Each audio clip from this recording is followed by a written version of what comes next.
Hi everyone, my name is Serena. Welcome back to my channel. In this video, I'm going to talk about all of the books that I read in the second half of 2024. So, since my mid wrap up in July, and I'm also gonna tell you guys what my favorite and least favorite book of the year were. And I don't have a lot of favorites, unfortunately. One thing I want to do next year is read more books that I have a stronger feeling towards, that I think are going to be for me, because the past year I've been prioritizing books that were just on my TBR for so long, even though I knew I outgrew them in some way. So next year I'm going to prioritize books that I think I'm going to enjoy. I have a lot of books. I have like over 30 books to talk about. Before I start talking in more depth about books, I am going to mention the ones that I'm not going to talk a lot about. And those books are The Sicilian Inheritance, One Italian Summer. These two books I read in my reading book set in Italy vlog. If you want to hear more of my in-depth thoughts, you can watch that video. But The Sicilian Inheritance was okay. I liked it. And One Italian Summer I did not like at all. Also in that video, I talk about The Villa, which I read in the second half of the year as well. And that was okay too. Other books that I'm not going to talk about are two children's books, The Given Tree, I Love You to the Moon and Back. I just started reading a little bit of picture books here and there because my friend is having a kid and I wanted to like start reading more kids books. If I wanted to like gift them, obviously I want to read them first. Then I also read The Truth We Hold by Kamala Harris. There's not much to say about it. It's about her journey becoming a vice president, being an attorney and all that, and I just wanted to learn more about one of our candidates. The last two books that I don't have much to talk about and I haven't rated are Ikigai and The Tao of Pooh. These two books are more philosophical, I want to say, more about how to live life peacefully and stuff like that. This is Taoism explained through Winnie the Pooh. It was cute.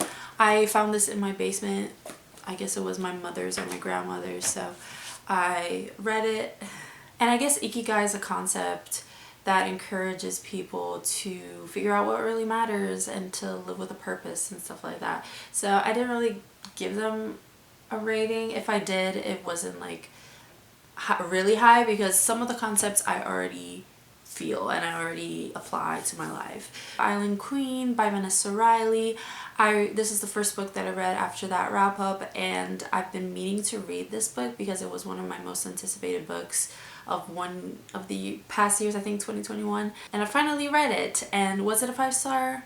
No, but it was good. It's inspired by a true story of a Black businesswoman in the slave trade era.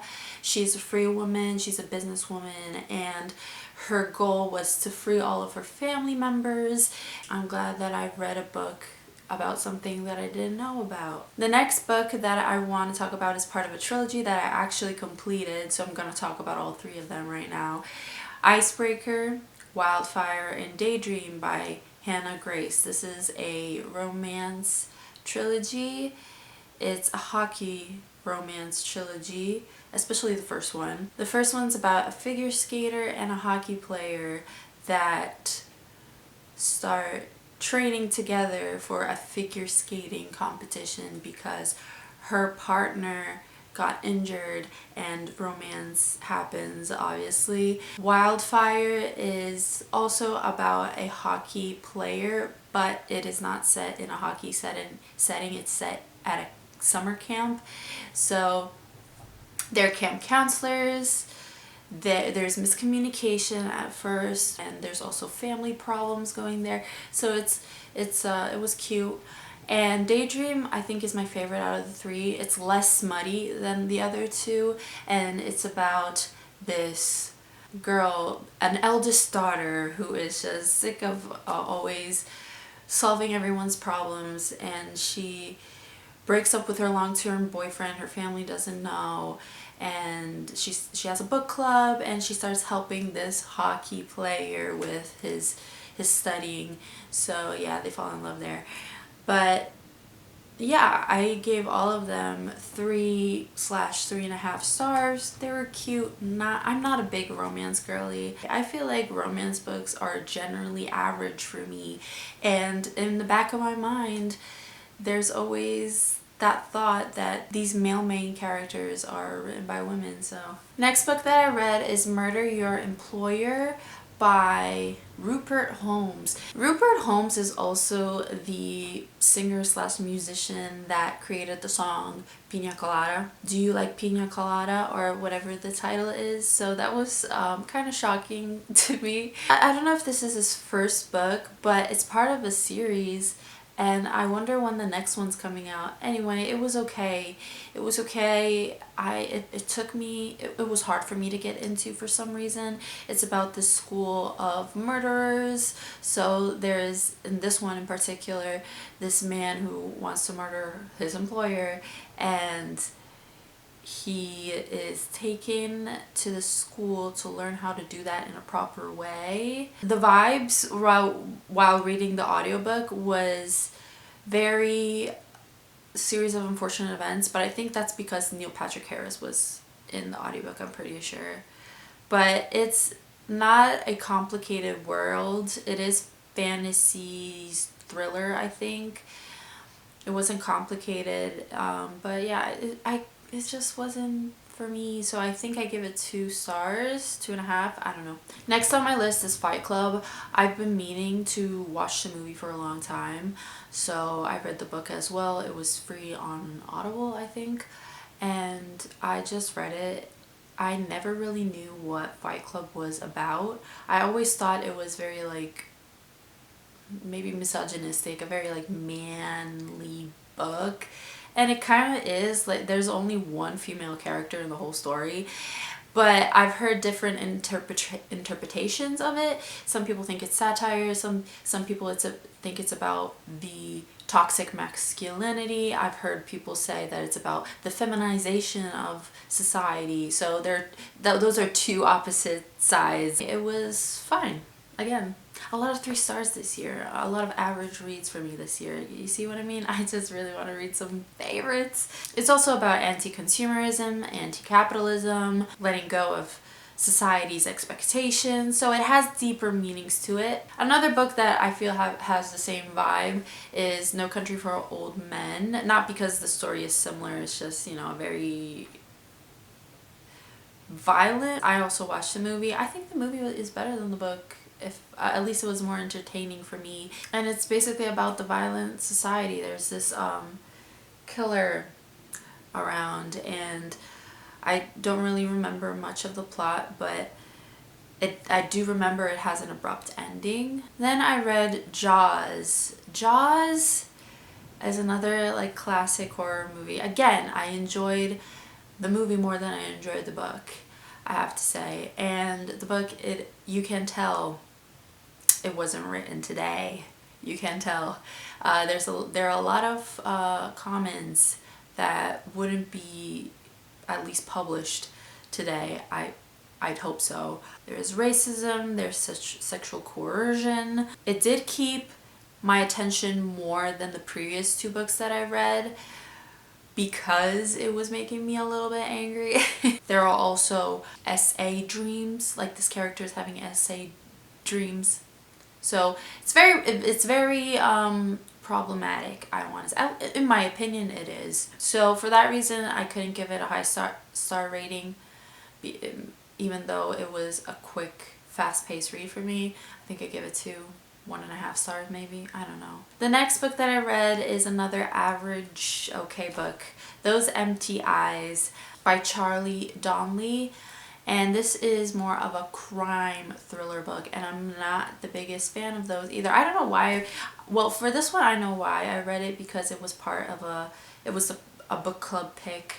I'm part of a book club, and this was the pick for that month, so I picked it up. But I don't usually like like crime thrillers where there's an investigation going on, at least when it's like too serious. Maybe I like if it's more of a cozy mystery setting. It's about this girl who in the past escaped a murder. So there was this person who broke into their house, killed her mom, her dad, and her brother. She woke up in time and escaped. And now she changed her, the main character, she changed her identity, and years later the same thing is happening. People are getting killed and these photographs are being put on their bodies. So she's trying to figure out what happened and if it's all connected to the murder of her family. I also read The Familiar by Leigh Bardugo finally, and again, this wasn't for me.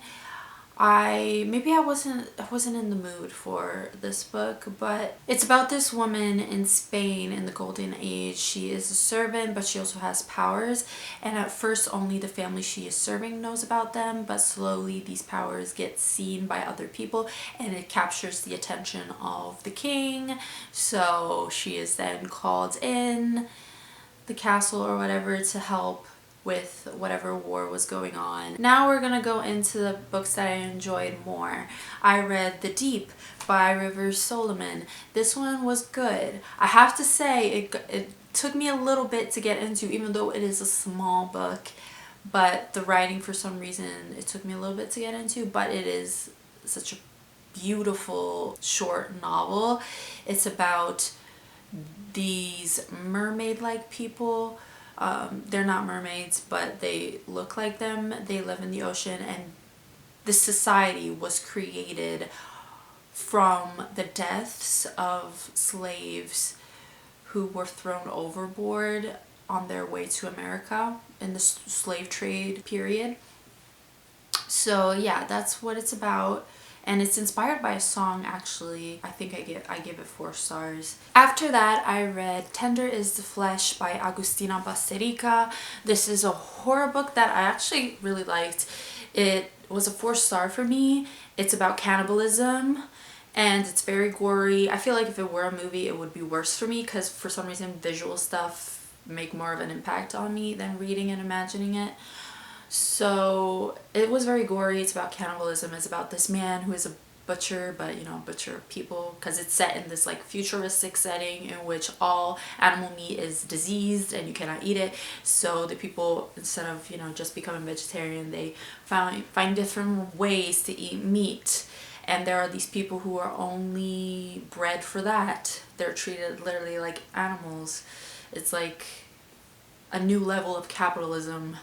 And there's a lot of themes of individualism too. You can see how the effed up feelings of the main character are on the forefront. They're more important than anything else. And it's just messed up and interesting. So I really like that one. After that, I read Home by Nnedi Okorafor. This is the second book in Binti. I really enjoyed the first one and I enjoyed the second one as well. 3.5 stars. It's a sequel, so I'm not going to say much about it, but in the first book we see Binti go to university, and in the second book we see her go home to confront her family, who is pretty disappointed, I guess, with her decision of leaving. So it's a lot about her inner turmoil, and also in the first book she meets new people, and I'm pretty sure one of them comes back with her, so it's about introducing this Medusa person to her family, and yeah, it was good. After that, I read a few Gothic books for Gothtober.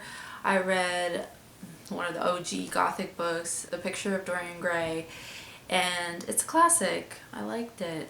We all know what The Picture of Dorian Gray is, right? It's about this man who wishes to be young forever, and this other man paints a portrait of him, and the portrait grows old and he doesn't.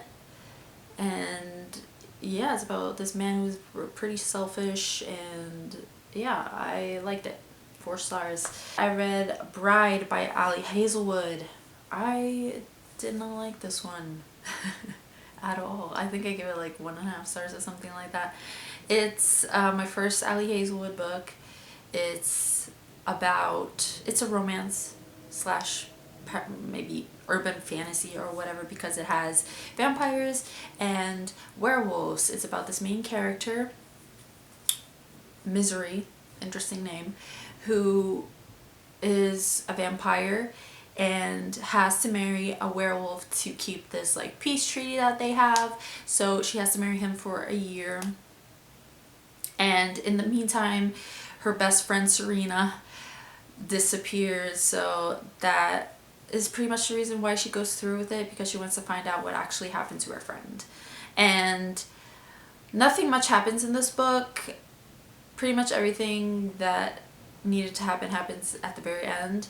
And I don't know, I just didn't like it. Beloved by Toni Morrison is another book that I've been wanting to read for a long time. It's about this woman who is a slave who escapes and goes to live in Ohio with her children, and one of her children dies, and she is now haunted by the ghost of this child who dies. And it's very sad. My mind did wander at some points because of the writing style. I feel like sometimes I try, for some reason I don't read certain books because I'm afraid of the writing style is going to be too much for me and my mind is going to, you know, wander. But it was a good book. It's about grief, it's about the lasting effects of slavery, it's about motherhood, it's about guilt, and it was just a very heavy book. After that, I read Convenience Store Woman by Sakata Murata.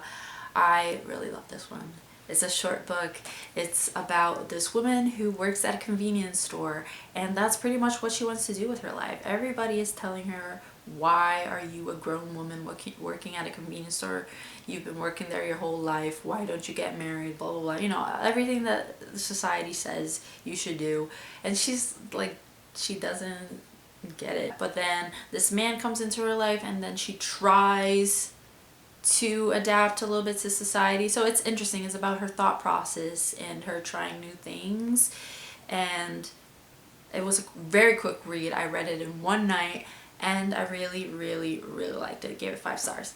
I read a children's book that I found in my house. It's Because of Winn-Dixie by Kate DiCamillo, and this is about this young girl who lives in the South. I believe this is set in the South. I'm not sure though. It's about her and her pastor father, and her mother's not in the picture. She finds this dog and she basically adopts him, and because of this dog she makes more friends, she connects with people. It's just a cute little young adult book about family, friendship. Also, because of Winn-Dixie, her father starts talking about her mother more to her, and that's what she really wants. She wants to know about her mother. I read The Wife Upstairs by Rachel Hawkins. This is a 3.5 star thriller for me as well, just like The Villa by the same author. It was good, just not shocking. It's not a shocking, at least for me, it wasn't absolutely shocking. It's about this woman who has secrets, who goes to this new town, meets this man who's a widower, and they fall in love, they get married, but we still don't know how the ex-wife died, and we slowly find out what actually happened in this book. After that, I read The Southern Book Club's Guide to Slaying Vampires. This was good as well. 3.5 stars, or 3 stars. I also read My Best Friend's Exorcism by this author. While that one is about teenagers in, I think, the 80s, this is about mothers in the 80s/90s dealing with horror stuff. And in particular, this group of moms have a book club, and there's this new man in town who they believe is a vampire, and weird stuff are happening, especially in the poor parts of town. Weird stuff, death, and especially to children, which trigger warning for that. A lot of weird sexual things. If you watched Nosferatu, it was kind of giving those vibes, minus the whole gothic thing, obviously. Especially because of the themes that are in this book, I had a hard time trying to figure out how to rate this book, but it was good. 3 stars. After that, I read All My Rage by Salva Tahir. This is a young adult novel that was really good. I really liked it. It was 4-star for me. I haven't read anything else by this author, but this book is a contemporary about these teenagers who are Pakistani, and there's a lot of like Islamophobia, and it's in particular about this girl who lives with a man who basically adopts her, and her ex-best friend whose mom dies and now has to try to deal with his alcoholic father and how to make ends meet and, you know, keep the house, keep the business, and stuff happens. It was just really, really good. I liked it. After that, I read Piranesi. I've heard so much about this book. It's by Susanna Clarke.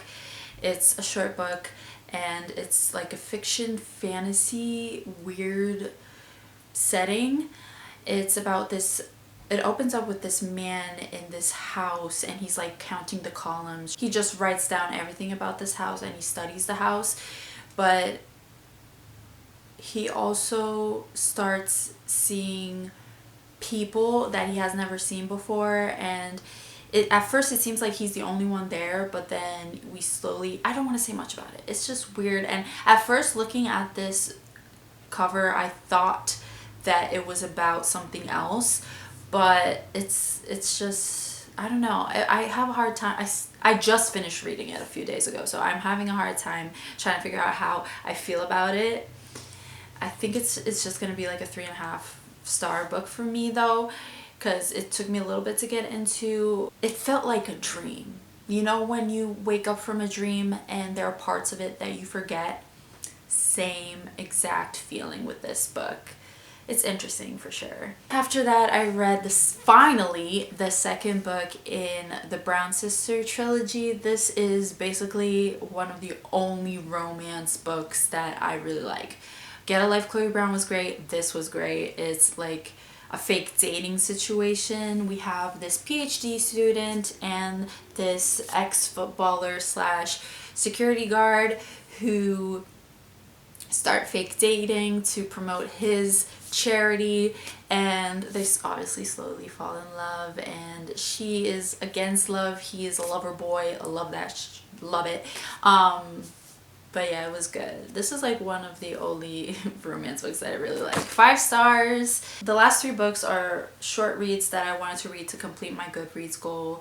I read Charlotte's Web, classic children's book. It's about this pig who befriends a spider, and he is afraid he's going to be eaten. So the spider helps him by writing messages in her webs to impress the owners. It's just a cute book. I remember watching the movie when I was a kid. I read Coraline, another classic Neil Gaiman story. Watched the movie again.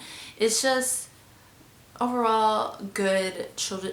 I realize it's really, really creepy. I wonder how I would react to it if I was a child. But it's basically about this child who feels neglected by their parents because they're always into their working. So she finds this new alternative world where she has an other mother and other father that look exactly like her parents, but with button eyes, and it slowly becomes more and more creepy because this other mother wants to keep her, and so buttons in her eyes. It's just so creepy, and I liked it. Last book that I want to talk about is again another short book that I think was adapted to a movie this year with Cillian Murphy. It's Small Things Like These. It's set in Ireland during the Christmas time, so perfect for the time that I read it in. It's very sad though because it's about the Magdalene laundries in Ireland that happened during the 20th century. So basically in these laundry businesses there were these nuns who had all of these women work in there. It was basically forced labor for these women. Most of them were either sex workers or there were women without families who were abandoned, who had babies out of wedlock. These were all women who were in these laundry businesses who worked against, you know, their will. They didn't want to work, and they were treated very poorly. So in this book in particular, we have this man who grew up with a single mother, so he kind of feels for these women when he finds out that something's wrong. And he has a big family. He is just, you know, trying to provide for his family. He sells coal, and it's very, very short. It ends with a decision. It ends very abruptly, but it was a good book. I give it 4 stars. And those are all the books that I read in the second half of 2024. I know I went pretty fast at the end, but if you're still watching, thank you so much for watching. I'm just gonna mention my least favorite and favorite books of the year, which are not a lot. My least favorite book of 2024 is One Italian Summer. If you watched my vlog, you know why. It's just unlikable characters, cheating, and even though the concept was good, I didn't enjoy myself reading this book. Bride, The Warm Hands of Ghosts, I think that's the title, and Jaws, for reasons that I explained. The Warm Hands of Ghosts was just, I don't remember anything about it. It was just boring. Favorite book of the year was Convenience Store Woman. I just really, really liked this one. It was a quick slice of life story that I just really liked.